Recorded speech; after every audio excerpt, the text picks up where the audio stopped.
2024 1వ తారీఖు నుంచి 30వ తారీఖు వరకు అక్టోబర్ నెల రాశి ఫలితాలు. తులా వృషభయోర్ భృగు. తులా వృషభ రాశులకి శుక్రుడు అధిపతి. అయితే ఈ రాశి వాళ్ళకి రాహు ఒక్కడే ఏకాదశంలో ఉన్నాడు. మిగతా ఏ గ్రహాలు కూడా బాగాలేవు. ఈ రాశి పూర్తిగా బాగాలేదని చెప్పాలి. వీళ్ళను రక్షించాలంటే భగవంతుడు ఒకరు తప్పితే ఎవరి వల్ల కాదు. కాబట్టి దైవారాధన చాలా అవసరం. ఎట్లా ఉంటుందంటే ఇప్పుడు ఉన్నటువంటి లెక్క వృషభ రాశి కృత్తిగా 2, 3, 4 పాదాలు, రోహిణి 1, 2, 3, 4 పాదాలు, వృషభం 1, 2 పాదాలు, తులా వృషభ, మృగశిర 1, 2 పాదాలు, ఈ 9 పాదాలు కలిసి వృషభ రాశి అయింది. ఈ వృషభ రాశికి పూర్తిగా బాగాలేదు, మంచి సమయం కాదు అని చెబుతూ ఉన్నా. కాబట్టి ఈ రాశి వాళ్ళు చాలా జాగ్రత్త వహించాలి.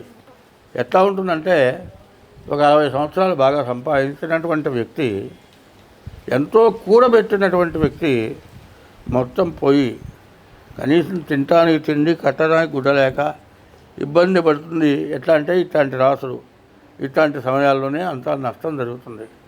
కాబట్టి ఈ రాశి వాళ్ళు సంపాదించకపోతే మానగాని ఉన్నది పోగొట్టుకోకుండా ఉండాలి. కొత్త వ్యాపారాలు మొదలు పెట్టకూడదు. తర్వాత ఏం చేయాలంటే ముందు మీ డేట్ ఆఫ్ బర్త్ ద్వారా జాతకం చూపించుకోండి. అట్లా కాకపోతే హస్తసాముద్రిక ద్వారా జాతకం చూపించుకోండి. అట్లా జాతకం చూపించుకొని మీ జాతకంలో ఉన్న లోపాలు ఏమిటో చూపించుకొని దానికి తగిన శాంతి చేసుకోవడం చాలా అవసరం. చాలామంది మీరు జాతకం చూపించుకోండి, జాతకం చూస్తాము అని చెప్పారుగా. చెప్పు, నా జాతకం ఇప్పుడు నా బలానా 24వ తారీఖు 3వ నెల 69 సంవత్సరం చెప్పు జాతకం. ఏం చెప్పాలి జాతకం? నువ్వు తారీఖు చెప్పగానే జాతకం చెప్పాలి. నువ్వు చెబుతానన్నావుగా, ఏం చెబుతానన్నాను? జాతక చక్రం వేయాలి, రాశి చక్రం వేయాలి, నవాంశ చక్రం వేయాలి, దాని ఫలితం చూడాలి, అన్ని చూసి జాతక చక్రం చెప్పాలి. మరి ఊరికనే చెబుతాన్నావుగా అని అడుగుతున్నారు. ఇప్పుడు నేను చెప్పిన దాంట్లో మీ జాతకం చెప్పించుకోండి, మీ జాతకం చూపించుకోండి అన్నా కానీ మీకు ఊరికనే వచ్చి చెబుతా కానీ, లేకపోతే మీ ఇంటికి వచ్చి చెబుతారని కానీ నేను చెప్పాలి ఎవరికి.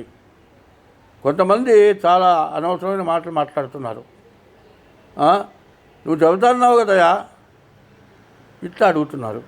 జాతకం చెప్పించుకోమన్నాం కానీ బజారుకి పోయి వాళ్ళ బాగలేదయా నీ జాతకంలో నువ్వులు తీసుకొచ్చి దానం ఇవ్వమన్నారంటే నువ్వులు తీసుకొచ్చి దానం ఇవ్వమన్నాడు, నువ్వు తీసుకోవయా అని నువ్వులు తెచ్చారంటే ఆ నువ్వులు దానం పట్టేవాడే పడతాడు. అట్లాగే జాతకం చెప్పగలవాడు చెప్పాలంటే దానికి తగినటువంటి ఫీజు ఉంటుంది.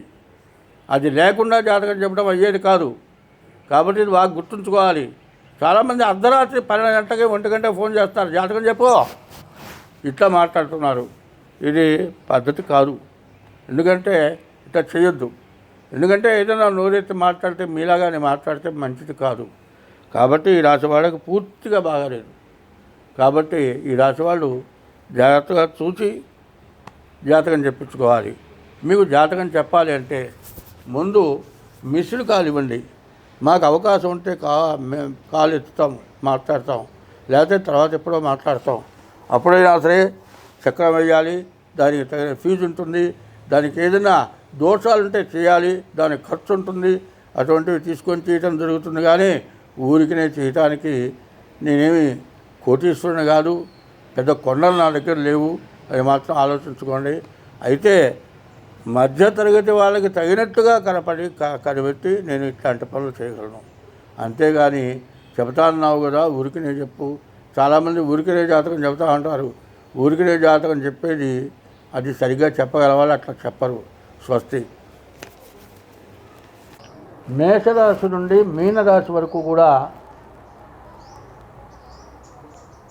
ఏమి చేస్తే బాగుంటుంది, ఎట్లా అంటే జరుగుతుంది. ఎట్లా ఉందంటే జననం అనగానే శిరస్సు గడపడగానే జననం.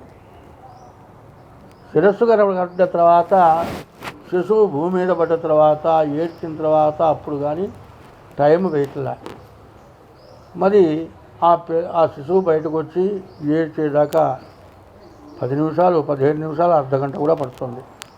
నక్షత్రం మారిపోవచ్చు, నక్షత్ర పాదం మారిపోవచ్చు, నాకు రాశి మారిపోవచ్చు, జన్మ లగ్నం మారిపోవచ్చు. మరి మీరు చెప్పిన టైంను బట్టి మేము జాతక చక్రం చేస్తాం. మరి జాతక చక్రం వేసి చెబితే మీరు చెప్పింది జరగట్లేదు అంటారు మీరు. కారణం ఏంది? పుట్టినటువంటి సమయాన్ని కరెక్ట్గా వేయకపోవటమే కారణం అవుతుంది. కాబట్టి జాతకాన్ని నమ్మలేనటువంటి పరిస్థితుల్లో బాధపడుతున్నారు. కాబట్టి అన్నిటికీ కూడా జాగ్రత్త పడే మార్గాలు ఉన్నాయి. ఒక మహజ్జాతకం చెప్పేటువంటి తండ్రి కూతురు ప్రసవించినప్పుడు టైం రాయమన్నాడు. టైం రాయాలి అంటే ఓ నిమ్మకాయ చేతికిచ్చి మంత్రసానికి బయటపడేయమన్నాడు. ఆ నిమ్మకాయ పడ్డ టైంకి జాతకం రాసుకోవాలనుకున్నాడు. కానీ ఆ నిమ్మకాయ వేస్తే గడపకి దగ్గర వెనక్కి తిరిగి వచ్చింది.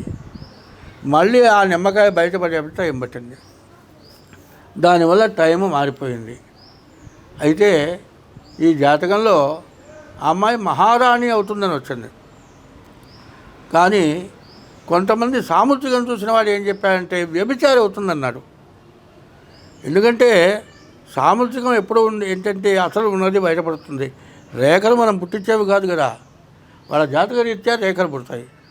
మరి వ్యభిచారం అవుతుందంటే చివరికి ఏమైంది? ఆ అమ్మాయి మరి యుక్త వయస్సులో పెళ్లి చేశారు, భర్త చచ్చిపోయినాడు, జీవితం మొత్తం అట్టగే గడిపింది. చివరికి ఆ అమ్మాయి మరణించింది. చివరికి దహనం చేద్దామని తీసుకొని వెళ్తే విపరీతమైన 7 తొండంలో వర్షం, దహనం చేయడానికి కుదరలే. ఆ శ్మశానంలో ఒక షెడ్లో శవాన్ని పెట్టి వీళ్ళు వచ్చేశారు. మరి వీళ్ళు మళ్ళీ తిరిగి వెళ్ళేప్పటికీ ఆ ఎట్టివాడు ఆ చచ్చిపోయిన శవంతో వ్యభిచారం చేస్తున్నాడు. శాస్త్రాన్ని నమ్మినవాడు ఏం చేస్తాడు? వ్యభిచారం చేసిన వాడిని కొట్టడు. అంటే జాతకంలో ఇది ఉన్నది కాబట్టి జరిగిందనుకుంటాడు. ఆయన ఎస్ట్రాలజరే కానీ సాముద్రికం చెప్పేవాడు కాదు. సాముద్రికం చెప్పిన వాడి మాట కూడా నమ్ముతాడు. తన ఎస్ట్రాలజీ ప్రకారం జరిగేది ఎట్లా జరుగుతుందో సాముద్రికం ద్వారా కూడా అట్లాగే జరుగుతుంది. కాబట్టి ఈ రెండిట్లో కూడా తేడా వచ్చినా కూడా దైవ బలం వల్ల చాలా పనులు అవుతాయి. మేషరాశి నుండి మీనరాశి వరకు మేము చెప్పిన నే కాదు, నాలాంటి వాళ్ళు చాలామంది చెబుతున్నారు. దాంట్లో ఏది జరగలదే లేదు అనుకుంటే దానికి తగిన పూజా విధానాలు ఉన్నాయి. అవి మీరు చేస్తే మీకు అన్ని మార్పులు వస్తాయి. మీరు కావాలంటే మీరు మమ్మల్ని సంప్రదించండి. ప్రతి నెల ఒక దైవ కార్యం జరుగుతుంది. ఆ దైవ కార్యం వల్ల అనేక రకాల బాధలు తొలుగుతాయి. కాబట్టి ఎప్పుడు కూడా ఏం చెప్పారంటే మన హిందూ మతంలో నల్ల రాయి, ఆ రాయిని విగ్రహం చేస్తున్నాం. ఆ రాయి రోడ్డు మీద పడి ఉంటుంది. విగ్రహం తయారయ్యేంత వరకు దాని మీద కూర్చుంటున్నారు. కానీ ఆ తర్వాత దేవుడి విగ్రహం అవుతుంది. నల్లరాయిలో దేవుని చూస్తున్నాం. అంటే కఠినమైన మనస్సు ద్రవమైన హృదయం కలిగి మంచి పనులు చేస్తుంది. ఎందుకంటే వేమన పెద్ద వ్యభిచారి. చివరికి వేమన్న కన్నాను వేరే యోగి లేడు, రామచంద్రుని కన్నా రాజు లేడు, ఆంజనేయుని కన్నా అతి భక్తుడు లేడు, విశ్వదాభిరామ వినురవేమ అని వేమన్న గారు పద్యం చెప్పాడు. వేమన్న గారు పచ్చి వ్యభిచారి. ఆఖరికి వదినను గారి కళతో చూసి ఆమె కూడా కావాలని కోరుకున్నాడు. అటువంటి వాడు యోగి అయినాడు. భోగి యోగి అవుతాడట, యోగి మాత్రం తిరిగి భోగి కాడు. భోగి అంటే అనుభవాలు,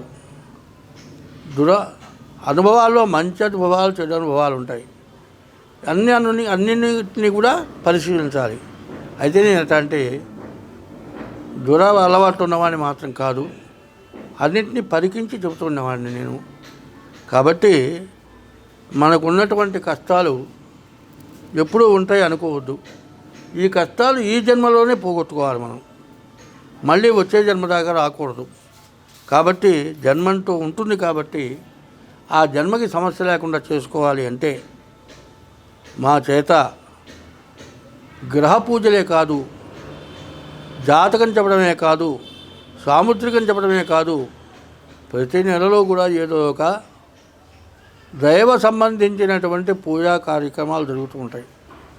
ఇటువంటి వాటిల్లో మీకున్న దోషాన్ని బట్టి ఏ పూజ చేస్తే ఏది మీకు మేలు జరుగుతుంది అనేది మాత్రం ఖచ్చితంగా మేము చెప్పగలం, చేయించగలం. కాబట్టి ఇట్లాంటి వాటిల్లో పాల్గొనండి. అన్ని విధాలా మీకు భగవంతుడు మేలు చేకూరుస్తాడు. నేను చేకూరుస్తానని చెప్పట్లే, భగవంతుడు మాత్రం ఖచ్చితంగా మీకు తగినటువంటి దోషాలు మొత్తం పోగొడతాడు. అందరం బాగుంటాము. స్వస్తి.